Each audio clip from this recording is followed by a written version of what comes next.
ബഹുമാന്യരായ സുഹൃത്തുക്കളെ, ഈ ഫോട്ടോയിൽ കാണുന്ന എന്റെ മകൻ സാജുദ്ദീനാണ്. ഷാജി എന്ന് വിളിക്കും. അവൻ വീട് വിട്ടു പോയിട്ട് 18 വർഷത്തോളമായി. അവന്റെ വേർപാടിൽ അവന്റെ ഉമ്മയും മൂത്ത ജ്യേഷ്ഠത്തി സായറയും മാനസികമായി തളർന്നിരിക്കുകയാണ്.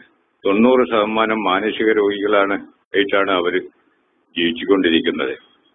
ഈ ഫോട്ടോയിൽ കാണുന്ന സാജുദ്ദീൻ എന്നവനെ ആരെങ്കിലും കണ്ടുമുട്ടുന്ന ഈ സുഹൃത്തുക്കൾ ആരെങ്കിലും കണ്ടുമുട്ടുന്നുണ്ടെങ്കിൽ ഈ താഴെ കാണുന്ന ഞാൻ വിവരിക്കുന്ന ഫോൺ നമ്പറിൽ എന്നെ ബന്ധപ്പെടുകയും അവന് എങ്ങനെയെങ്കിലും കണ്ടുപിടിച്ച് അവനെ ബ്രെയിൻ വാഷ് ചെയ്ത് അവന്റെ ഉമ്മയെയും പെങ്ങളെയും ഒന്ന് കാണുവാനുള്ള ഒരു പ്രോത്സാഹനം നൽകുകയും ചെയ്യണമെന്ന്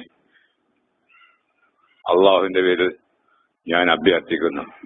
എന്റെ ഫോൺ നമ്പർ 08015497070. മോന് സാജു മോനെ, ഇത് ഉപ്പയാണ് സംസാരിക്കുന്നത്.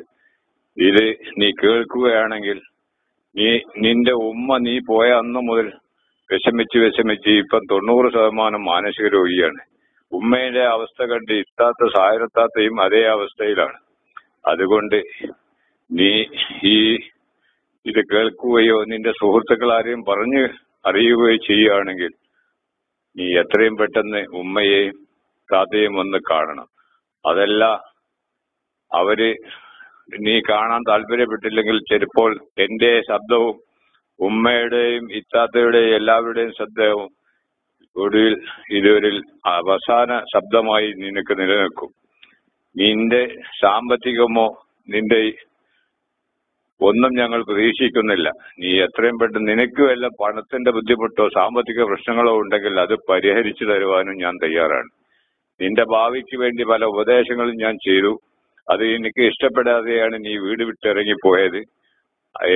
ആയതിന്റെ പേരിൽ നീ ഇനി തിരിച്ചു വരികയാണെങ്കിൽ നിന്റെ ജീവിതത്തിൽ യാതൊരു ഇടപെടലും ഞാൻ നടത്തുകയില്ല. അത് ഞാൻ നിനക്ക് ഇതോടുകൂടി ഉറപ്പ് തരുന്നു. നീ നിന്റെ സ്വതന്ത്രനായി ജീവിക്കാം. അതിന് ഞങ്ങൾ ആരും തടസ്സമില്ല. നിനക്ക് ഭാര്യയുണ്ടെങ്കിൽ സന്താനങ്ങളുണ്ടെങ്കിൽ എല്ലാവരെയും സ്വീകരിക്കാൻ ഞാൻ തയ്യാറാണ്. നീ ഒരു അനാഥയായി ജീവിക്കേണ്ടവനല്ല, ഒരു കുടുംബത്തിൽ പിറന്ന ആയതിന്റെ പേരിൽ ഇത് കേൾക്കുന്നുണ്ടെങ്കിൽ നിന്റെ എന്ത് സാമ്പത്തിക പ്രശ്നങ്ങളുണ്ടെങ്കിലും എന്ത് മാനസിക പ്രശ്നങ്ങളുണ്ടെങ്കിലും അത് പരിഹരിച്ചു തരുവാൻ ഞാൻ താല്പര്യപ്പെടുന്നു. അതുകൊണ്ട് നീ എന്നോട് എന്ത് ചെയ്തോ ഞാൻ എന്ത് ചെയ്തോ അതെല്ലാം മറന്ന് നമുക്കൊരു പുതിയ ജീവിതം കെട്ടിപ്പടുക്കുവാൻ നീ എത്രയും പെട്ടെന്ന് ഈ നാട്ടിലെത്തിപ്പെടുവാൻ നിന്നോട് താല്പര്യപ്പെടുന്നു. ഉമ്മക്ക് സുഖമില്ലാത്തതിന്റെ പേരിൽ ഉമ്മനെ ഒരു വീട്ടിൽ ഒറ്റയ്ക്കിടാൻ പറ്റാത്തതിന്റെ പേരിൽ ഞാനും ഉമ്മയും ഇപ്പൊ ചെന്നൈയിലാണ് താമസിക്കുന്നത്. ഇതിൽ ഞാൻ പറഞ്ഞ നമ്പറിൽ നീ ബന്ധപ്പെടുകയാണെങ്കിൽ ഞങ്ങൾ എവിടെ താമസിക്കുന്നു, എവിടെ വരണം എന്നെല്ലാം എനിക്ക് അതിൽ അഡ്രസ്സിൽ കൂടെ പറഞ്ഞു തരുന്നതാണ്. അല്ലാതെ നീ പണമില്ലാതെ എങ്ങനെ ഉപ്പന്റെ മുഖത്ത് നോക്കൂ, ഉപ്പനെ കുറെ ദോഹിച്ചാൽ ഉപ്പയേറ്റ് തെറ്റിയതല്ലേ എന്നൊന്നും നീ കരുതണ്ട. സന്തോഷപൂർവ്വം നിന്നെ ഞാൻ സ്വീകരിക്കും. നിന്റെ എന്ത് തെറ്റുകൾ നീ എന്നോട് ചെയ്തിട്ടുണ്ടെങ്കിൽ അത് ഞാൻ നിനക്ക് പുറത്ത് മാഫാക്കി തന്നിരിക്കുന്നു. അതുകൊണ്ട് എത്രയും പെട്ടെന്ന് നീ ഞങ്ങളെ കാണുവാൻ വരുമെന്ന പ്രതീക്ഷയോടെ ഞാൻ നിർത്തുന്നു.